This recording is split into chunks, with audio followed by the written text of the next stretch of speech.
సేమియా పాయసం అంటే తప్పకుండా సేమియాని పాలల్లో వేసి ఉడికిస్తేనే దానికి టేస్ట్ అనేది వస్తుందని మనం అనుకుంటాం కదా. కానీ సేమియా పాయసాన్ని నీళ్ళతో కూడా చేసుకోవచ్చు. అదెలా అంటారా?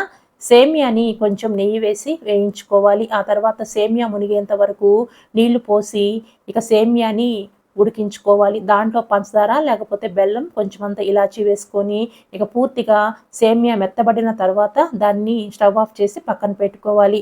మీరు ఎప్పుడైతే సేమియా పాయసాన్ని తినాలని అనుకుంటారో అప్పుడు ఇలా చూపించిన విధంగా 1 లేదా 2 స్పూన్ల పాలు కలుపుకొని తిన్నారంటే మీరు పాలతో చేసినప్పుడు అంటే పూర్తిగా పాలతో చేసినప్పుడు సేమియా పాయసం ఎలా ఉంటుందో నీళ్ళల్లో ఉడికించిన సేమియా కూడా అదే విధంగా ఉంటుంది. ఒకసారి ట్రై చేసి చూడండి.